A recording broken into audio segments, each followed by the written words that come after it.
பணி நிரந்தரம் உள்ளிட்ட பல்வேறு கோரிக்கைகளை வலியுறுத்தி புதுச்சேரியில் தேசிய கிராமப்புற சுகாதார இயக்க ஊழியர்கள் மாநிலம் தழுவிய உள்ளிருப்பு போராட்டத்தில் ஈடுபட்டனர்.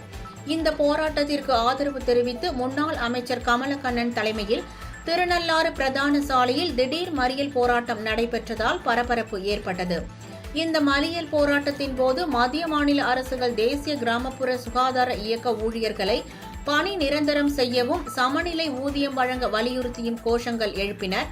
பின்னர் செய்தியாளர்களிடம் பேசிய முன்னாள் அமைச்சர் கமலக்கண்ணன், கடந்த 20 ஆண்டுகளாக தொகுப்பூதிய ஊழியர்களாக குறைந்த ஊதியத்தில் பணிபுரிந்து வரும் தேசிய கிராமப்புற சுகாதார இயக்க ஊழியர்களை பணி நிரந்தரம் செய்ய வேண்டும்.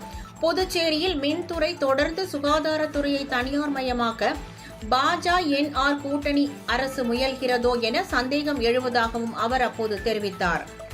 புதுச்சேரி மாநில பிஜேபி என்ஆர் அரசு 2005-6 மருத்துவமனையில் பணிபுரியக்கூடிய சுகாதார ஊழியர்கள், நர்ஸு, ஏஎன்எம், பேராமெடிக்கல் ஸ்டாஃபு 650 பேருக்கு முழு நேரம் சம்பளம் கொடுங்க, ரெகுலர் பண்ணுங்க அல்லது ஈக்குவலாக சம்பளம் கொடுங்கன்னு சொல்லி ஒரு வாரமாக போராட்டம் நடத்திக்கிட்டு இருக்காங்க.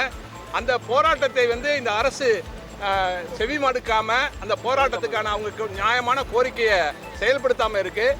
அவங்க கேட்குறது எங்களை மெரிட்டில் தான் செலக்ட் பண்ணாங்க, 20 வருஷமாக வேலை செய்கிறோம், 10,000 15,000க்கு நாங்கள் வேலை செய்கிறதுங்கிறது எங்களால் முடியல, எங்களுக்கு கொடுங்கன்னு கேட்குறாங்க. அவங்க இந்த பாண்டிச்சேரியை சேர்ந்தவங்க தான். என்ஆர் பிஜேபி அரசு எப்போவுமே சொல்கிறாங்க டெல்லியில் இருக்கிறவங்க இங்கே இருந்தால் எல்லாம் நடக்கும்னு.